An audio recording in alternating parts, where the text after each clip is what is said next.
बंधुगण माघ मासर पूर्णिमा तिथि माघ मासरे पड़ी थाए। आध्यात्मिक दृष्टिकोण माघ पूर्णिमार विशेष महत्व रही। एही दिन स्नान दान जप एवं उपवास रही विशेष फलाफल देई थाए। माघ पूर्णिमा माघ मासर शेष दिन बोली विवेचना करा जाए। विश्वास करा जाए जे एही दिन पवित्र नदी रे गाधोइबा अत्यंत शुभ। किंतु माघ पूर्णिमा तारीख को नहीं द्वंद्व रही। फेब्रुआरी 23 ना 24 केबे पालन करा जिवो माघ पूर्णिमा? उपवास केबे पालन करा जिवो? 23 किंबा 24 फेब्रुआरी रे एहा केबे रखा जिवो? आसंतु जानिबा। ता सहित आमे जानिबा माघ पूर्णिमा दिन केउ जिनिस गोटे खाइबा द्वारा महालक्ष्मी कृपा सर्वदा आम उपरे बर्षि थाए। माघ पूर्णिमा तिथि 23 फेब्रुआरी रे अपराह्न 3:34 रे आरंभ हेबो एवं परदिन 24 फेब्रुआरी रे संध्या 6टा पर्यंत चलिबो। किंतु पूर्णिमा तिथि एवं सत्यनारायण व्रत उपवास 23 तारीख रे पालन करा जिवो, कारण एही दिन पूर्णिमा तिथि राति रे रहिबे एवं केवल पूर्णिमा तिथि रे चंद्र पूजा करिवार विशेष महत्व रहिछि। माघ पूर्णिमा 23 फेब्रुआरी रे रवि जोग हेबाकू जाउछि। 24 फेब्रुआरी राति रे कोनोसी पूर्णिमा तिथि हेबो नाही, तेणु एही दिन पूर्णिमा उपवास पालन करा जिवो नाही। पूर्णिमा दिन स्नान दान इत्यादि धार्मिक कार्यकलाप करा जिवो। उदय तिथि रे पूर्णिमा तिथि 24 फेब्रुआरी रे हेबो एवं स्नान दान पई पूर्णिमा तिथि उदय तिथि रे रहिबा आवश्यक। बंधुगण एबे आसंतु जानिबा माघ पूर्णिमा दिन एही गोटे जिनिस खाई नियंतु, आपणकर समस्त मनोकामना पूर्ण हेबो। धन जनित समस्या दूर हेबो। गंगा स्नान करिबारे जे पुण्य मिली थाए, मात्र माघ पूर्णिमा दिन एही उपाय करिबा द्वारा सेतिकी पुण्य आपण प्राप्त करि परिबे। शास्त्र अनुसारे प्रति मासर पूर्णिमा तिथि को फलदायक एवं बहुत शुभदायक माना जाए। किंतु वर्षर किछि खास पूर्णिमा तिथि को सबुठु शुभ एवं समृद्धिशाली माना जाई थाए। पुराण रे पूर्णिमार दिन को बहुत पवित्र माना जाई थाए। एही दिन तामसिक जिनिसर सेवन करंतु नाही। एही दिन ब्रह्मचर्य पालन अवश्य करंतु। एही दिन अपशब्द कुहंतु नाही। एही दिन घर को आसीथिबा गरीब को खाली हाथ रे जिबाको दियंतु नाही। तांको किछि ना किछि अवश्य दान करंतु। एही दिन चाउलर दान करिबा भी शुभ होई थाए। एहा द्वारा आपनक दुर्भाग्य सौभाग्य रे परिणत होई थाए। एहा द्वारा चंद्र संबंधित समस्या दूर हेबो। किंतु कोन आपण जानिछंती, माघ पूर्णिमा दिन एही गोटे जिनिस खाइबा द्वारा आपनक सब मनर इच्छा सब किछि आपनको मिलिबो। परिवार रे समस्त को खुआई दियंतु। तो आसंतो जानिबा सेही जिनिसटी कोन। बंधुगण कौनसी छोट हेउ बा बड़ पर्व हेउ किंबा शुभ कार्य हेउ, एही दिन रे गोटे तुलसी पत्र खाइबा द्वारा अधिक लाभकारी माना जाई थाए। नियमित रूप से सकाळ समय तुलसी पत्र खाइबा द्वारा जहा बड़रू बड़ तीर्थ यात्रार पुण्य फल प्राप्त होई थाए। पूजा पाठ बा दान करिबार जेउ पुण्य प्राप्त होई थाए, मात्र सकाळ समय गोटे तुलसी पत्र खाइबा द्वारा सेही पुण्य आपनको प्राप्त होई थाए। बंधुगण वैज्ञानिक मतरू तुलसी रु अनेक तथ्य मिली थाए। वैज्ञानिक भी एहाकू चमत्कारी मानि थांती। तुलसी पत्र खाइबा द्वारा ना केवल कैंसर ठीक होई थाए, बरं पेटर रोग धीरे धीरे कम हेबाकू लागि थाए। आखिर रश्मि बढ़ी जाए।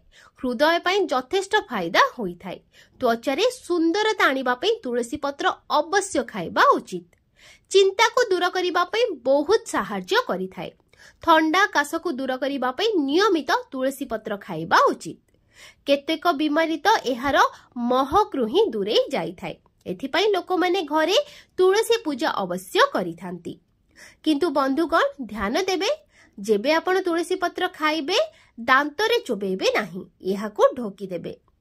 तुलसी पत्र खाइबा द्वारा मनुष्य सकारात्मक ऊर्जा रे भरी जाई थाए। एहा सहित माँ लक्ष्मी को कृपा सहित भगवान विष्णु को कृपा मध्य प्राप्त होई थाए। बंधुगण राति रे सोइबा समय रे तंबार लोटारे जल सह अल्प गंगा जल पकेई अवश्य रखंतु एवं एहाकू पूरा राति सारा मुंड पाखरे रखंतु एवं सकाळ समय निज वस्त्र रे एहार छिटा मारंतु।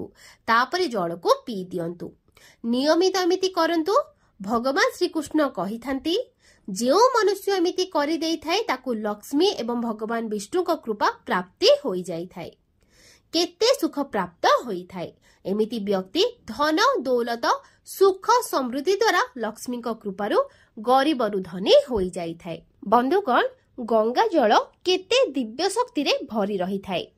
शिव पुराण रे कुहा जाइछि कि नियमित वस्त्र रे गंगा जलर सिंचन करिबा द्वारा तथा सकाळ समय गंगा जल को पीबा द्वारा व्यक्ति को मोक्ष प्राप्ति होई थाए एवं सेही व्यक्ति स्वर्ग लोकर प्राप्ति करि थाए। बंधुगण, गंगा जलर महत्व पौराणिक कथा अनुसारे गंगा एक एमिति नदी अटे जेउथिरे स्वयं देवी देवता माने स्नान करिथिले। एथिपाई गंगार जल को बहुत महत्व माना जाइथाय। गंगार प्रादुर्भाव भगवान श्रीकृष्ण चरणरू होई अछि। एथिपाई गंगा को बहुत महत्व दिया जाइथाय। हरिद्वार रे भगवान हरिंकर चरण कमल गंगारे पड़िथिला। बंधुगण, गंगा नदी को पाप मोदिनी बा मोक्षदायिनी कुहा जाइथाय। भागीरथींक पूर्वजंक मूर्ति एही गंगा जलर स्पर्श द्वारा ही होइथिला।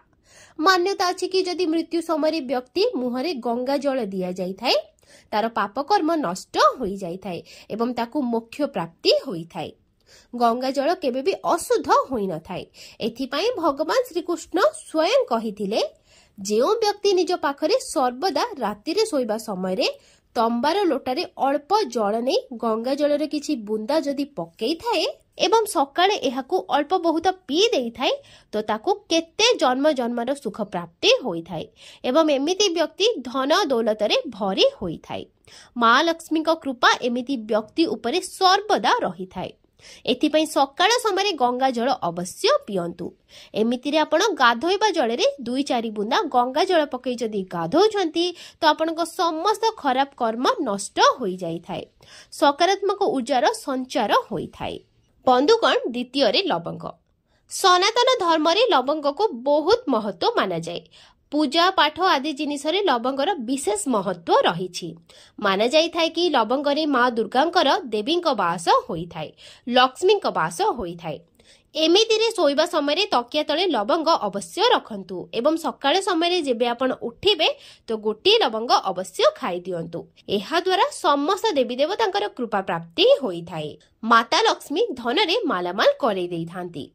किंतु ध्यान रखिबे लवंग दांत रे चोबांतु नाही, एहा पानी सह ढोकी दियंतु। बंधुगण, आपण एही उपाय को करंतु बा न करंतु, परंतु गाधेइबा पानी रे 2-4 बुंदा गंगा जल पके गाधंतु। एहा द्वारा व्यक्ति को सफलता प्राप्ति होई थाए। गंगा जल जेबे शरीर उपरे पड़ी जाई थाए जेते सब आम भितरे नकारात्मक ऊर्जा रहिथिला ताहा सब समाप्त हेबाको लागि थाए, जाहा फल रे सफलता प्राप्ति होई थाए। आमर जातक रे जेते भी दोष रही थाए ताहा सब समाप्त होई जाई थाए।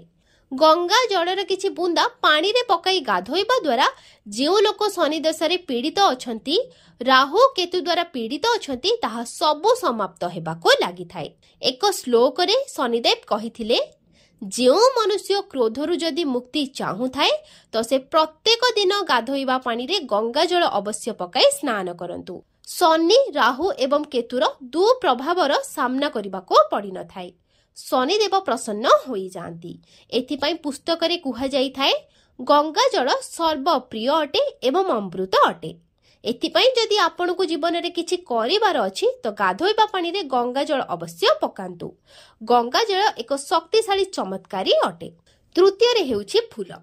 बंधुगण, आपण जेतेबेले बाहर को जाउछंती सकाळ समय भगवान को गळार माळारू बा चरणरू गोटे फूल को आनी तार पाखुडा को भगवान को आशीर्वाद मानि करी अवश्य खाई नियंतु।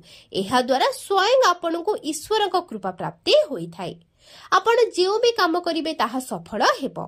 ता सहित आपण जेतेबेले बाहर को जिबे तो सकाळ समय 2-4 दाना चाउल को अवश्य खाई दियंतु। एहा द्वारा माँ लक्ष्मी को असीम कृपा आपण को प्राप्त हेबो। भगवान श्रीकृष्ण कहिथांती, जेबे आपण कोनसी भल काम पई बाहर को जाउछंती तो मीठा अवश्य खाइबा उचित, किंतु ध्यान देबे सकाळ समय मीठा खाइबा सर्वोत्तम माना जाई थाए। एहा द्वारा आपण को उन्नतिर मार्ग खोली जाई थाए एवं आपण जहा भी चाहिबे सब किछि प्राप्त करि परिबे। भगवान श्रीकृष्ण पुणी कहिथांती कि मथा उपरे चंदनर टीका लगाइबा द्वारा मनिषर समस्त स्थान रे विजय प्राप्त होइथाय। तेणु मथा उपरे कोनोसी टीका अवश्य लगांतु। जहा कि शास्त्र रे कुहा जाई अछि, सकाळ समय मथारे तिलक लगेई करी जो भी व्यक्ति बाहर को जाई थाए तांको उपरे सर्वदा ईश्वरଙ୍କ कृपा बनी रही थाए। मथारे तिलक लगाइबा द्वारा स्वयं काल भी आपणकर किछि करि पारि न थाए। एमिति व्यक्ति अकाल मृत्यु ठारू बंची रही थाए। तो बंधुगण, जदि आजिर भिडियो आपनको भल लागि थाए ताहाले तळे थिबा कमेंट बॉक्स रे जय मां लक्ष्मी अवश्य लिखंतु एवं भिडियो को गोटे लाइक करी चैनल को सब्सक्राइब करि नियंतु। धन्यवाद।